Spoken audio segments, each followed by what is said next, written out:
O Senhor esteja convosco. Proclamação do Evangelho de Jesus Cristo, escrito por São Lucas. Naquele tempo, disse Jesus a seus discípulos: assim está escrito: o Cristo sofrerá e ressuscitará dos mortos ao terceiro dia, e no seu nome serão anunciados a conversão e o perdão dos pecados a todas as nações, começando por Jerusalém. Vós sereis testemunhas de tudo isso. Eu enviarei sobre vós aquele que o meu Pai prometeu. Por isso, permanecei na cidade, até que sejais revestidos da força do alto. Então Jesus levou-os para fora, até perto de Betânia. Ali ergueu as mãos e abençoou-os. Enquanto os abençoava, afastou-se deles e foi levado para o céu. Eles o adoraram. Em seguida voltaram para Jerusalém com grande alegria e estavam sempre no templo bendizendo a Deus. Palavra da salvação.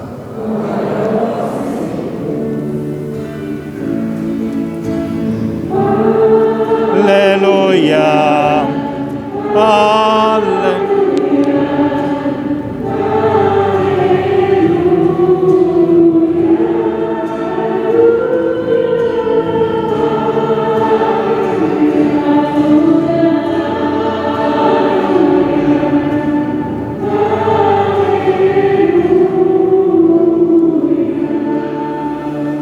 Que estas palavras sirvam para o perdão de todos os nossos pecados. Amém. Podemos ficar sentados. Foi anunciado no início da nossa missa, aqui na introdução, que hoje, na igreja toda, no mundo inteiro, onde tem presença de católicos que se reúnem para a celebração, o Papa, ele enviou a todos os cristãos, a todos os católicos, uma mensagem. Porque hoje é celebrado o Dia Mundial das Comunicações Sociais. E foi sobre esse assunto que o Papa escreveu uma pequena carta enviada para todos. E a palavra-chave, dando continuidade à leitura que fizemos do ano passado, nesse Dia Mundial das Comunicações Sociais, o Papa dá continuidade e ele concentra a sua reflexão e o seu aprofundamento sobre uma palavra. Uma palavra que já tinha dito antes no Monte Tabor, aonde ouviu-se a voz do Pai, após Moisés e Elias tinham se sumido entre as nuvens, ouviu-se uma voz que dizia: escutem o que ele diz. Mas o Papa, ele amplia um pouquinho e ele diz assim: nós precisamos escutar não apenas por esse aparelho auditivo, mas nós precisamos aprender também a escutar pelo ouvido do nosso coração.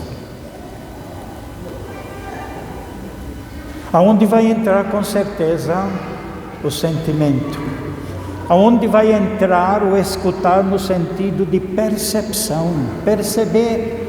Às vezes está morando com alguém, ou tem um filho, ou companheiro, ou companheira, ou alguém que está junto que não fala nada pela boca, mas ele fala pelas suas atitudes, pela maneira dele se comportar, e precisa a mãe e o pai captar essa situação, por exemplo, em que o filho e a filha estão vivendo. Isso é captar pelo coração. Não é só escutar ouvidos aqui, que tem muita gente que comunica-se, não por uma fala como estou falando agora com vocês, mas por uma outra fala mais profunda, e que precisamos ter essa atitude de escuta. E aí que o Papa aprofunda um pouquinho esse assunto, onde ele vai dizer: o mundo nosso hoje está cheio todo com esses meios de comunicação, com as redes sociais, todo mundo querendo passar para o outro e pedindo para você ouvir. E ele diz: nós precisamos saber o que ouvir e de quem ouvir.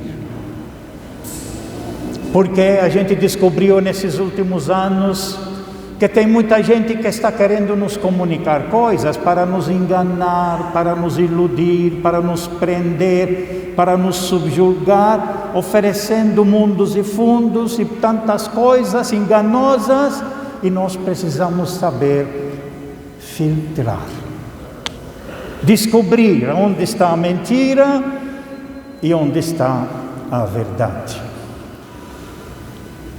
E aí nós passamos agora a ouvir. A igreja nos apresenta todo domingo esse tempo precioso, e por isso o Papa também, não nesta carta que ele escreveu, mas noutras cartas, a importância do cristão, do católico, participar de uma comunidade aonde no dia do Senhor, que é o primeiro dia da semana, que para nós é o domingo, se encontre com seus irmãos para escutar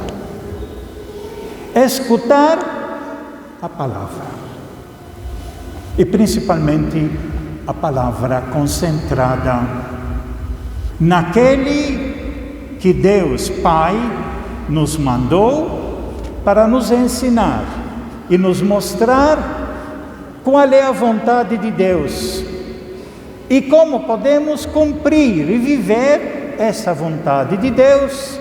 E isso nós vamos aprender se nós escutamos uma pessoa que foi preparada desde o Antigo Testamento, pelos profetas, pela história de Israel, que os discípulos na leitura nossa hoje pensaram que o reino vai ser para Israel de novo, enquanto Jesus disse: não, vai começar daqui, vai para o estado todo da Judeia, vai para a Samaria e vai até os confins da terra. Quer dizer, o que Jesus nos trouxe não é para um grupo, o que Jesus nos trouxe é para ser espalhado, ouvido e vivido por todo mundo. De geração em geração, não é só para aquela geração, mas para todos.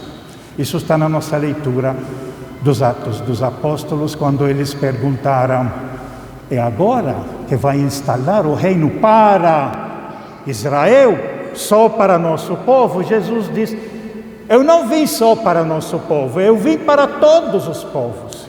E assim que chegou aqui no Brasil para nós, que não somos do povo da raça de Israel, somos outra raça.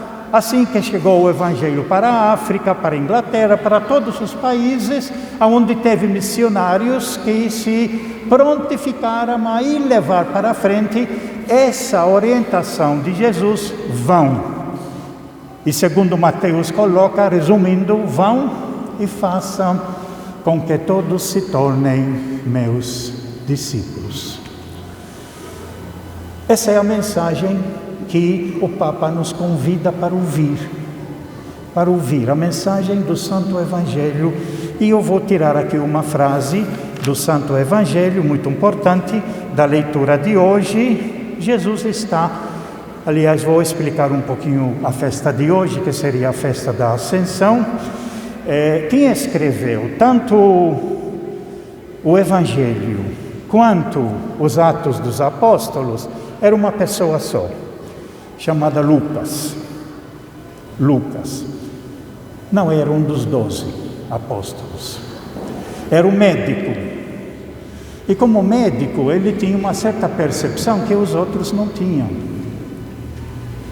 E somente ele vai colocar certos dados aqui para o povo poder compreender. Então ele coloca para nós um esquema, sabendo ele que nenhuma pessoa é capaz e tem condição de entender um mistério tão profundo que Jesus nos trouxe e viveu, principalmente na última parte da sua vida, a sua morte, a sua ressurreição, a sua ascensão e Pentecostes, que nós celebramos domingo que vem, que a igreja celebrou nesses últimos 40 dias, até domingo que vem daria 50 dias. Lucas, como médico, ele sabia que a pessoa não consegue entender tudo de vez. Qualquer mãe e qualquer pai que está aqui sabe, qualquer professor, orientador sabe que para você poder passar mensagem profunda, você dá um pedaço hoje, amanhã acrescenta mais um pedaço, o mês que vem acrescenta mais um pouco, depois volta, repete de novo e repete de novo até passar a fazer parte. E até a criança englobar isso dentro da sua caminhada e acaba se tornando muitas vezes automático. Assim como quando a mãe vai ensinar a criança a lavar os dentes, vai o primeiro dia, vai o segundo dia, o terceiro dia e quarto dia. A criança não vai depois do almoço lavar os dentes, e a mãe chama, vamos lavar os dentes, vai repetindo até entrar. Depois, quando ela acostumou, aí ela se vira sozinha, aprendeu. Lucas sabia disso. Por isso que ele vai colocar o tempo. E ele vai dizer, então, a morte, depois a ressurreição. Depois da ressurreição, vocês vejam bem, todos nós tivemos uma experiência. As crianças ainda não entendem, mas todos os jovens e adultos tivemos a experiência de alguém que morreu, faleceu, partiu.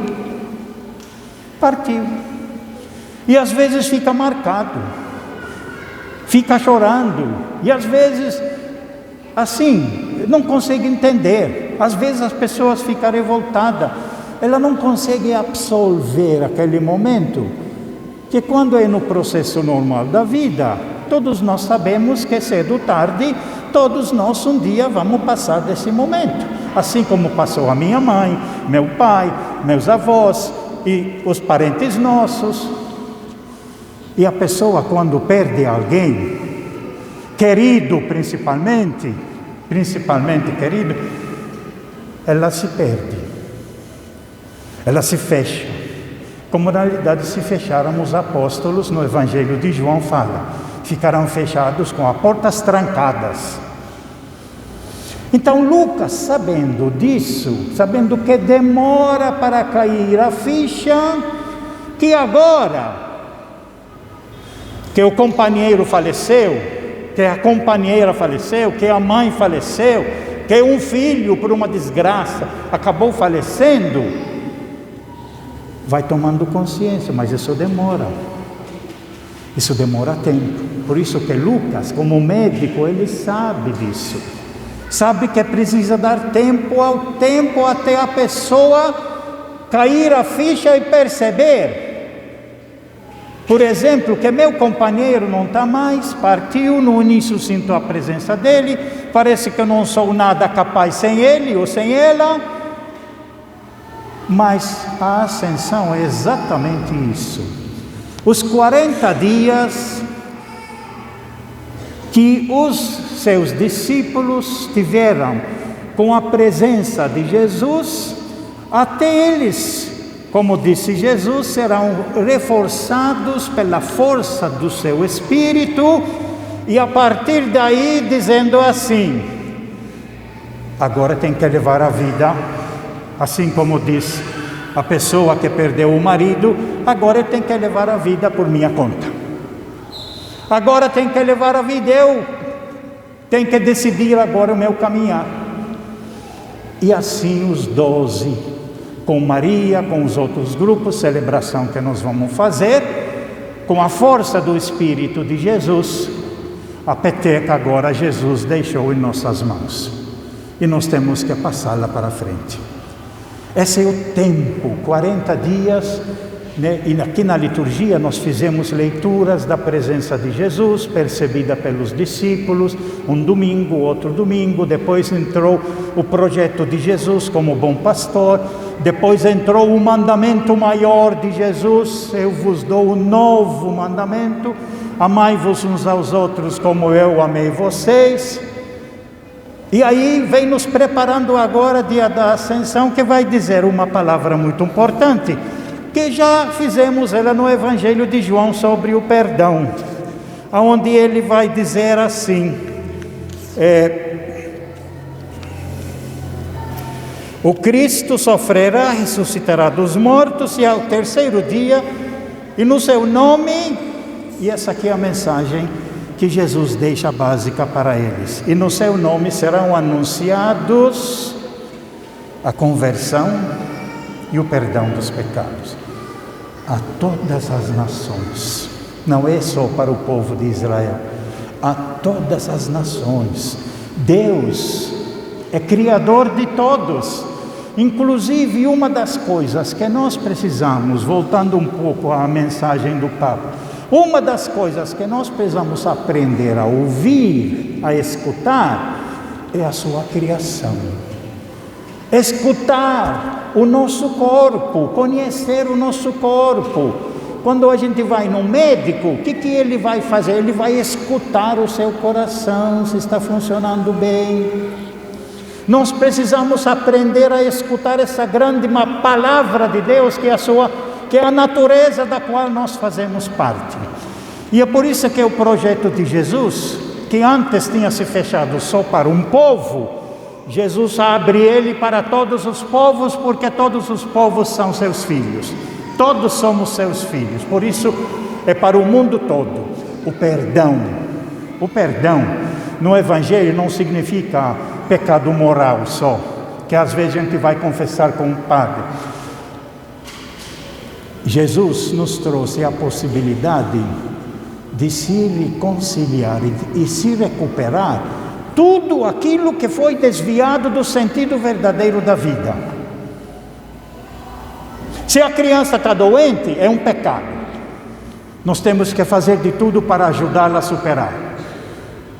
Se outra pessoa está doente, aconteceu alguma coisa, às vezes por exagero, que fez, por abuso, mas agora a obrigação nossa é como vamos ajudá-la para recuperar. Não pode continuar nessa situação. Isso é um pecado. Talvez tenha feito pecado ela pelo abuso, mas não pode continuar vivendo nesse pecado e precisamos ajudar. Jesus traz essa possibilidade e entrega aos discípulos, e que vem passar de geração em geração, essa missão grande nossa, de ajudarmos uns aos outros, a recuperar. Qualquer pessoa que se desviou, ou caiu, aconteceu o que seja que for, agora nós somos, se somos discípulos de Jesus, como posso ajudar essa pessoa a sair desse enrosco agora? Como vou ajudar essa pessoa a superar essa dificuldade em que ela caiu, ou se envolveu, ou foi enganada, foi iludida? Como vou ajudá-la? Esse é o discípulo de Jesus. Sempre preocupado em ajudar os outros. E às vezes reconhecer que talvez a gente cai também e deixar os outros nos ajudarem para superarmos. Porque nem tudo a gente consegue superar sozinho. Por isso a nossa solidariedade, que não é solidariedade só no alimento, que é básico, mas solidariedade nas dificuldades que encontramos. Jesus está passando essa missão aos discípulos, diz agora: vocês já viram tudo o que eu fiz, vocês já ouviram tudo o que eu ensinei, agora vocês vão levar para frente.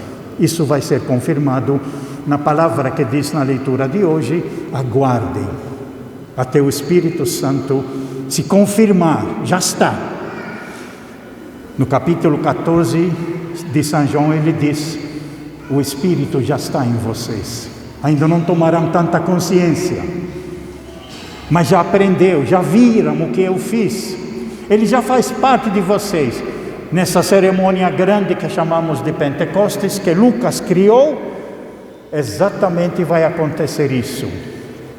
A consciência da pessoa: agora eu sou missionário, agora o Espírito que eu recebi, eu quero levá-lo para frente. Espírito de verdade, como diz a segunda leitura, o Espírito da sabedoria, Espírito que dá coragem aos outros, Espírito que dá força, não o contrário, que tem gente que semeia um espírito mau, com ódio, com vingança. Isso não tem nada a ver com Deus. Mesmo se aparecer rezando, isso não é de Deus tudo o que é positivo.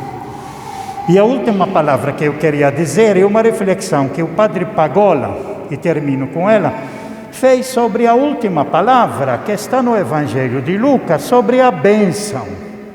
A bênção é o querer bem. E por isso que a criança pede bênção mãe, bênção pai, e pedir a bênção, porque se espera sempre do pai e da mãe de dar o bem-estar, de sempre estar melhor, de abençoar e pedir a Deus nos abençoar. Então o Padre Pagola, ele diz assim, o último gesto de Jesus, ali Jesus ergueu as mãos e os abençoou. Como vai ter na oração daqui a pouco, na cerimônia do batismo, vai ter a bênção para as crianças, né? Diz assim: a igreja deve ser, no meio do mundo, uma fonte de bênçãos. A igreja deve ser, no mundo, uma fonte de bênçãos. No mundo onde é tão frequente maldizer, condenar, causar danos e difamar, é mais necessária do que nunca a presença de seguidores de Jesus que saibam abençoar, que saibam desejar o bem, que saibam ajudar as pessoas para serem positivas, para criar fraternidade, que saibam abençoar, que saibam procurar o bem, fazer o bem, atrair para o bem. Essa é a última mensagem de Jesus no Evangelho de Lucas. Os abençoou. Eu estou com vocês até o fim dos tempos, diz no Evangelho de Mateus. A minha bênção está com vocês sempre, mas tem que me escutar. Tem que me escutar no Evangelho, tem que conhecer o que eu falei, tem que conhecer o que eu ensinei, o que eu fiz. E aí a minha bênção sempre estará com vocês. Isso que nós desejamos para todos nós, e hoje principalmente para estas crianças que o pessoal trouxe para serem integradas aqui na nossa comunidade. Louvado seja nosso Senhor Jesus Cristo. Creio